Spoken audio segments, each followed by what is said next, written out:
이어서 하겠습니다. 종합전형과 정시 유형이라고 제가 적어놨는데 뭐 이런 유형이에요.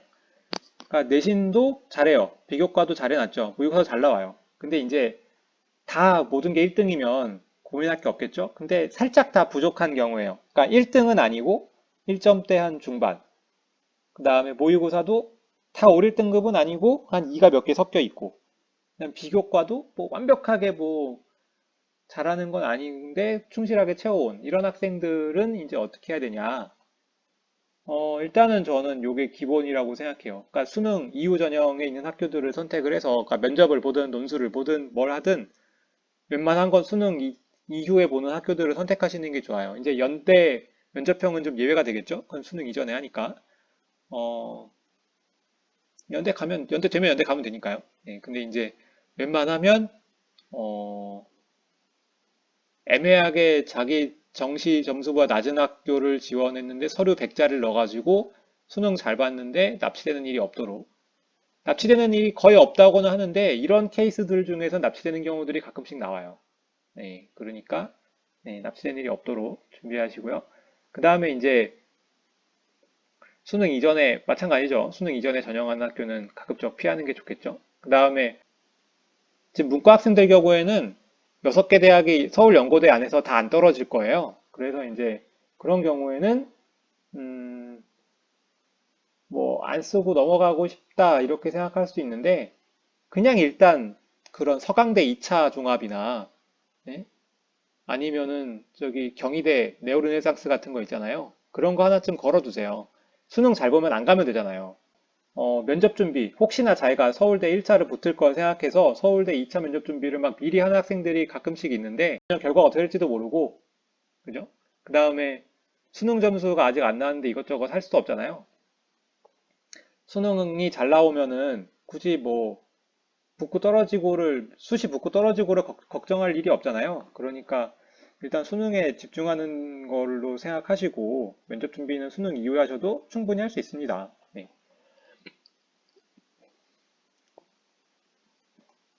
이제 중위권 학생들의 경우를 좀 볼게요.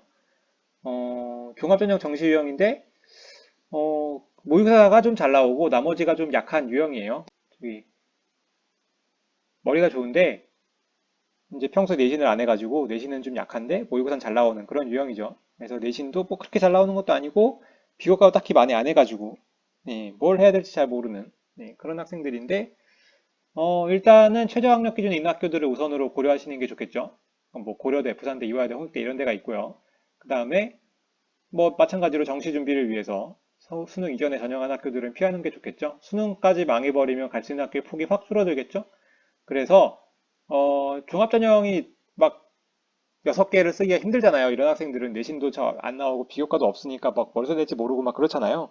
그러니까 학교마다 바꿔 쓰고 이런 것도 어렵고 그렇게 성실했으면은 내신이나 비교과가 이미 좋았겠죠. 그만큼 이제 6개 자소서를 다 만들기 어렵단 말이에요. 그런 경우에는 그냥 저기 최저 학력 기준 높은 교과 전형을 그냥 걸어버리세요.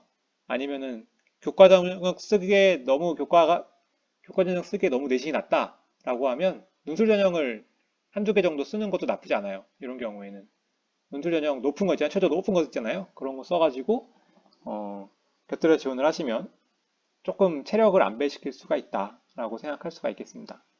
자, 그 다음 종합전형에 포커스를 맞춘 케이스예요. 그러니까 이런 학생들이 딱 그거죠. 진짜 인생 열심히 사는 스타일들이죠. 내신도 열심히 막 챙기고 비교과도 열심히 막 챙겨요. 근데 이제 그렇게 챙긴 학생들이 보통 중위권에서 모의고사 점수가 잘 안 나와요. 네, 그건 어쩔 수가 없더라고요, 항상. 모의고사가 네, 할 시간이 없죠. 네, 수능 준비할 시간이 그렇게 없었죠. 고등학교 때는. 이런 학생들이 이제 수능 때 점수가 잘 나올 일이 별로 없어요. 네, 아쉬운 얘기긴 한데, 잘 나오는 학생도 물론 있죠. 물론 있는데, 대부분은 수능 점수가 잘 안 나와요. 네, 그래서 이런 분들은 납치를 생각하지 마시고, 네, 수능 이전 전형을 위주로 공략하시는 게 좋아요. 그래서 9월 모의고사를 기준으로 딱 잡아가지고, 9월 모의고사보다 살짝 낮은 정도까지, 그걸 육지망으로 쓰시면 되는데, 그러니까 내가 9월 모의고사 정도에 있는 학교를 쓴다라고 한다는 건 재수생을 빼고 생각하는 거잖아요. 들어온 재수생을 빼고 생각하는 거니까, 그거보다 약간 한 급간 정도 아래쪽 정시 입결 기준으로 삼각관 아래쪽으로 딱 쓰시면 대충 맞을 겁니다. 내가 예를 들어서 지금 정시로 뭐 20대 정도 갈 수 있다라고 하면 이제 실제로 저기 종합전형은 이제 명지대 요 정도까지 쓰면은 이제 맞을 거란 얘기죠. 근데 혹시나 종합전형을 다 떨어질 수 있잖아요. 그러면은 결국에는 수능으로 가야 되는데 그러면 가는 급간이 너무 확 차이가 나잖아요. 그러니까 종합전형 중에 최저 있는 거 하나를 걸어가지고 어쨌든 열심히 해온 학생이니까 마지막까지 열심히 할 거예요. 네. 거의 번아웃 되기 직전까지 할 건데 그러니까 마지막까지 수능 공부를 놓지 않을 수 있도록 이제 최저 있는 전형 하나 정도 걸어주시면 조금 동기부여가 될 겁니다. 그런 얘기 드리고 싶고요. 그 다음에 논술 전형 보겠습니다. 이런 학생이죠. 논술로 한 우물을 판 학생이에요.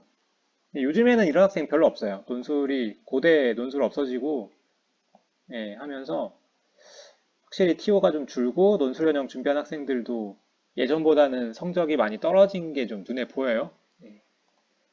논술 전형이요. 변수가 많죠. 문제가 내가 공부한 데서 나와야 되는 건데. 그래서 최저학력 기준을 무최저도 좀 썼다가 높은 것도 썼다가 낮은 것도 썼다가 그러니까 수능의 변수에 최대한 안 흔들리게 최대한 많이 이렇게 쫙 깔아놓으시는 게 좋아요.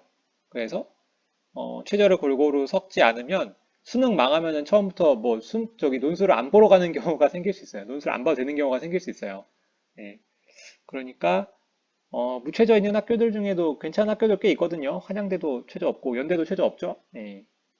꼭 그런 데 쓰라는 게 아니고 아주대 인하대도 최저 없잖아요. 예. 그런 학교들 중에서 좀 갈 수 있는 학교들 위주로 잘 깔아서 써보세요. 예. 그래서 정시 결과와 관계없이 합격할 수 있도록 예. 최소한의 안전장치 놓으시는 게 좋아요. 그리고 그 수능 다음 주 그게 막 상위권 학교들은 논술 날짜 겹쳐가지고 그게 오전 오후 막 겹치고 막 그래요. 그래서 성대랑 한양대 시험 보는 날은 막 이과캠에서 시험 보면은 수원에서 저기 왕십리까지 가야 되고 막 이런 경우들 생기거든요. 휙 타고 날라가고 막 그럽니다. 뭐 오토바이가 대기하고 있어요. 대학교 앞에. 그래가지고 오토바이 타고 막 애들 갑니다. 그게 그렇게 해서 여태까지 제가 논술 지도했던 애들 중에 그렇게 해서 붙은 애는 별로 못 봤고 둘 중에 하나를 뭐 주력으로 보거나 이렇게 하던지 하죠. 예. 최대한 같은 날 두 개 쓰려고 노력하진 않으셨으면 좋겠어요. 어쩔 수 없으면 두 개를 쓰겠지만 아니면 좀 대학이 붙어 있는 경우도 있잖아요. 예, 그런 경우는 뭐 쓸 수 있겠지만 대학이 좀 멀리 떨어져 있다. 이동거리 보시고 뭐 다음 지도나 뭐 이런 거 보면 나오지 않습니까? 예, 그런 거 이제 보시고 결정하셨으면 좋겠어요. 거리가 10km 이상 떨어져 있다. 그러면은 사실상 어렵습니다. 예, 그 차도 엄청 밀리고요. 그러니까 뭐 논술 전형 시험 보는 날 엄마 아빠가 데려다 준다고 해가지고 막 엄마 아빠 차 타고 가잖아요. 그러면은 대학교 금방 한 2km, 3km 앞에서부터는 차가 안 움직여요. 그러니까 제일 좋은 건 대중교통 타고 이용하시고 예, 시간 없으면 퀵 이용하시고 근데 이제 두 개를 한 번에 다 쓰면 쉽지 않을 겁니다. 예. 두 번째 시험 볼 때는 내가 뭐 하고 있는지 막 멍할 거예요. 자, 그 다음에 무최저를 해야 되는 학생들이 있어요. 무최저 논술. 이게 이제 아무것도 안 한 케이스죠. 그러니까 내신도 비교과도 수능도 다 어려워가지고 어쩔 수 없이 이제 무최저 논술로 방향을 잡은 학생들이에요. 그래도 이런 학생들은 마지막에라도 공부를 했으니 얼마나 다행입니까? 저는 이런 학생들을 응원하고 싶긴 해요. 마지막까지 이걸 하면서 그래도 과학이나 뭐 수학이나 이렇게 흥미를 붙일 수 있으면 그 다음 연도에는 좋은 성적이 나올 수도 있고 또 그해 좋은 성적이 나올 수도 있거든요. 이 방송을 듣고 있을지 모르겠지만 한 4년 전인가 5년 전인가 이렇게 추천을 해줬어요. 물리를 좋아하는 학생이어서 물리 쪽 논술, 과학 논술 쪽으로 해봐라 해가지고 끝까지 도전했는데 그 친구가 그 해에는 잘 안 됐지만 그 다음 연도에는 네, 잘 됐어요. 정시로 인서울에 성공을 했죠. 네, 그래도 이름 꽤나 있는 학교에 인서울로 네, 정시로 성공을 했죠. 사람 일 어떻게 될지 몰라요. 그래서 저는 이렇게 마지막이라도 논술이라도 붙잡고 마지막까지 열심히 하는 학생들을 되게 응원하고 싶어요. 근데 이제 처음에 준비하실 때는 자기가 가장 자신 있는 과목 위주로 준비하시면 좋은데, 그러니까 과학 논술이 있는 학교, 과학을 좋아하시면 과학논술 있는 학교로 준비하시면 좋은데, 과학이 좀 어렵고 나는 수학밖에 잘 모르겠다. 그러면은 일단 나형논술 위주로 준비하시는 게 좋고, 근데 이제, 이 나형논술 학교는 오전 5등급 넘어가면 합격이 어렵거든요. 요게 내신을 좀 많이 보는 두 학교들이라서. 그래서, 5.5등급 약간 안쪽이라면 적성전형이랑 같이 준비하시면 되고, 만약에 합격이 목표라고 하면 지역 사립대학이나 면접 전형도 준비하시면 좋은데, 만약 합격이 목표가 아니고, 그냥 논술 전형 자체에 목표가 있다라고 하시면 종합 전형 안 쓰셔도 됩니다. 끝까지 마지막까지 이거 논술 전형 끝까지 준비하셔서 정시와 같이 마지막까지 해보시는 게 좋다고 생각합니다. 네, 이런 학생들을 정말 응원하고 싶어요. 얼마나 다행입니까? 공부 안 하고 있다가 마지막이라도 해보고 싶다고 하는 그 마음이 저는 너무 좋았어요. 네. 예전에 그런 학생들을 굉장히 많이 봤고 또 그런 학생들 중에 잘된 학생들이 있어서 네, 그런 학생들을 저는 항상 응원하고 있습니다. 자, 그 다음에 논술 전형과 정시 유형인데 정시 쪽에 좀 비중 있는 학생이죠. 이런 학생들이 굉장히 많아요. 인생이 귀찮아요. 내신도 귀찮아, 논술도 귀찮아, 비교과도 귀찮아. 근데 이제 태생이 공부를 잘하게 태어난 걸 어떻게 해요? 그러니까 모의고사는 잘 나와요. 네, 그런 학생들이 있어요. 하루 종일 아무것도 안 해요. 맨날 게임만 하고 아무것도 안 합니다. 어, 지금도 게임을 하고 있을 확률이 높죠. 혹시나 만약에 이 영상이 유튜브 알고리즘에 걸려서 보고 계시다면 어, 대학별 기출문제 정도는 풀고 시험장으로 들어가셨으면 좋겠어요. 네. 그래야 붙죠. 네. 어쩔 수 없이 어? 수시 쓰기 써야 되는데 종합전형 쓰기도 그렇고 저기 교과전형 쓰기도 그렇고 하니까 논술전형으로 오신 건 알겠어요. 근데 붙으려면 그래도 기출문제 뭐가 나오는지 알고 가야 될 거 아니에요. 그래서 그 정도는 좀 하고 들어가셨으면 좋겠어요. 지금 만약에 열심히 안 하시면 만약에 수능 망치면 내년에 똑같은 상황이 발생할 수 있으니까 예, 영상 빨리 끄시고 예, 공부하시기 바랍니다. 여기까지 하겠습니다. 어, 각 유형별로 나눠봤는데요. 이제 원서 접수가 얼마 안 남았죠? 마지막 자기 점검 한번 해보시고 전형 바꿀 거 있으면 한번 고민해 보시는 시간 가졌으면 좋겠습니다. 다음 주에는요, 가장 평범한 자소서, 지금까지 자소서가 잘 안 나왔으면 그냥 이렇게만 쓰면 되는 그런 자소서를 가지고 얘기해 보도록 하겠습니다. 오늘도 듣느라 고생 많으셨습니다. 감사합니다.